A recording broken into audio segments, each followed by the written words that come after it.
Jai Mahamaya Ki Jai. In our last discourse, we heard about the Deva armies being defeated and running away, and Vritra going into the mountains and doing very strong tapasya to gain more boons from Lord Brahma. We'll go on reading chapter 4. Vedavyasa said, "O king, the gods that wanted to create hindrance in Vritra's tapasya, seeing him firmly resolved, became disappointed in the fulfillment of their objects and returned to their own abodes. Thus full 100 years passed away. The four-faced Brahma, the grandsire of the Lokas, came there mounted on his carrier, the swan, and said, 'O Vritra, be happy. Now quit your meditation and ask a boon. I will grant you the boon that you choose. O child, your body has become very lean and thin through your penance.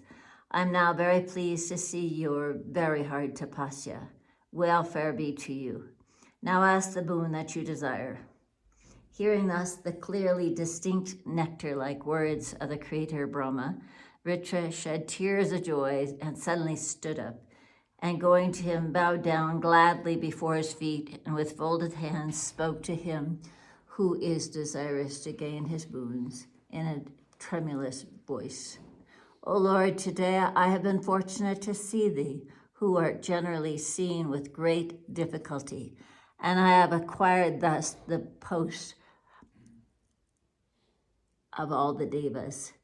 O lotus-seated one, I have got an insatiable desire burning within me. Thou art omniscient, thou knowest everything. Still I am speaking out my mind. O Lord, grant that my death does not occur with iron, wood, dry or wet substance, or with bamboos or any other weapons, and let my strength and valor be increased very much in the battle, for then I will be unconquerable by all the Devas with all their armies.' Thus prayed for, Brahma said to him, smiling, 'O child, get up. I grant that your desired boons will always be fulfilled. Now go to your own place. Your death won't occur with dry or wet substances or with stones or woods. I say this truly unto you.' Thus granting the boon, Brahma went back to his Brahmaloka. Vritra too became very glad on receiving his desired object and returned to his own abode. The highly intelligent Vritra informed his father about the boon granted to him. Vishvakarma became very glad to hear it. 'O highly fortunate one, let all bliss and good fortune come unto you. Kill Indra, my greatest enemy. Go and kill the murderer of my son, that vicious Indra, and return to me, victorious in the battle, and become the Lord of the Devas, and remove my mental agony due to the killing of my son. A son becomes then really a son when he obeys the commands of his father, and when he feels plentifully good many people on the Shraddha, when he feeds plentifully many people on the Shraddha day after his father's death, and when he offers pinda at Gaya. Therefore, O son, keep my words and try to remove my sorrows. Know this as certain, that my son's death never vanishes from my mind. He was a very truthful, amiable, and good-natured young man. He was an ascetic and foremost amongst the Vedic scholars. The wicked Indra killed my dear son without any offense. Hearing the father's words, that extremely indomitable Vitrasura mounted on his chariot and quickly went out of his father's house. The proud Asura then marched to the battle, accompanied with a vast army, to the sounding of the conch shells and war drums. Vritra, versed in politics and morals, exhorted his soldiers before marching and said, 'Today we will kill Indra and possess the kingdom of the immortals, freed of all enemies.' Thus, accompanied by his soldiers and raising a tremendous war cry, terrifying to the Devas, the demons set out for their battles. The king of the Devas, knowing that the demon is quite close at hand, became overwhelmed with terror and ordered at once the soldiers to be ready for the battle and called quickly all the Lokpalas and sent them for the battle. The highly illustrious Indra, the tormentor of the foes, arrayed his troops in the orders such as vultures arrange themselves by flying, and stayed there. On the other hand, Vritra, the slayer of demons, dashed unto that place with all swiftness. A dreadful fight then ensued between the Devas and the demons.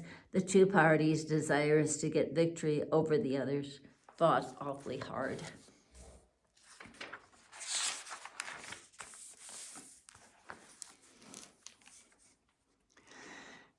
When the blaze of the battle fire shone to very high pitch, the Devas dropped with sorrow, while the demons became excited with joy. The Devas and the demons struck each other with various weapons. When the dreadful battle rose to a high pitch, causing horripilation, Vritra became very angry and suddenly caught hold of Indra, and demanding him of all clothes and armor, swallowed him. He then, remembering his former enmity, became very glad and stayed there. When Indra was thus devoured by Vritra, the Devas were overwhelmed with terror and cried out frequently with great distress. O Indra, Indra, all the Devas became very dejected and grieved in their hearts to see Indra denuded of his armor and clothes and in the belly of Vritra, and bowed down to Brihaspati and said, O Indra of the Brahmanas, you are our best guru. What are we to do now? Though the gods tried their best to serve Indra, still Vritra has devoured him. We are all powerless. What can we do without Indra? O Lord, perform quickly magic spells which will lead to Indra's liberation. Brihaspati said, O Devas, the king of the gods is swallowed by Vritra. He has been quite disabled, but Indra is living in the bowels of him. Attempt, therefore, must be made that he comes out while living. The Devas became very anxious to see Indra in that plight and took all the ways and means carefully how he might be freed. Then they created a state tending to cause yawning, very powerful and irresistible, and calculated to destroy one's enemy. Vritrasura then yawned, and his mouth got widely open and extended. In the meanwhile, Indra, the destroyer of one's enemy's strength, contracted all of his limbs and came out of the expanded mouth of the demon and fell down. Since that time, this state of yawning has become prevalent amongst the beings. The Devas were all glad to see Indra thus out. When Indra thus got out, he fought again Vritra for 10,000 years. The fight was very dreadful, causing horripilation. On one side, all the Devas joined in the battle, and on the other, the preeminently powerful Vritra, the son of Vishvakarma, fought. When Vritrasura got more and more energy in the battle, Indra became gradually dwindled and was at last defeated. Indra became very much grieved when he found himself defeated. The Devas also were very dejected to see this. Indra and the other Devas quitted the battlefield and fled away. Vritrasura too quickly arrived and occupied the heavens. Vritra began to enjoy by force the heavenly gardens and took the sacred elephant. O king, the Asuras took away all the self-moving chariots of the gods, took away the best of the horses, the heavenly cow, the giver of all desires, the Parachata tree, the Apsaras, and all the other jewels of the heavens. The Devas, on the other hand, deprived of their shares in the sacrifice and driven away from the heavens, suffered very much. Vritrasura became puffed up with vanity when he got possession of the heavens. Vishvakarma, too, became very happy at this time and began to enjoy pleasures along with his son. The Devas then united with the Munis, and they began to consult about their own welfare. When the Devas took Indra with them and went to Lord Shiva at Mount Kailash and bowed down to his feet very humbly and said with folded hands, O Deva the Devas, O Lord Shiva, thou art the Mahasvara and the unbounded ocean of mercy. We are defeated by Vitrasura and we are very much terrified. Save us, O Lord Shiva. Thou dost good to all the beings, and dost thou tell us, therefore, truly, what we are to do now when this powerful demon has disposed us of our heavens. O Mahadeva, now dislodged, where are we to go? We are not finding any remedy by which our miseries can be destroyed. O Shiva, we are very much pained. Help us, O merciful one. That Vitrasura has become intoxicated with vanity due to his being granted the boons. Therefore destroy him. Shiva said, O Devas, we will keep Brahma in the front and let us all go to the residence of Vishnu and then consult with him how to destroy this unruly Vritra. Lord Vishnu is fully capable to do all actions. He is powerful, knower of pretext, highly intelligent, ocean of mercy, and fit to be asked for protection.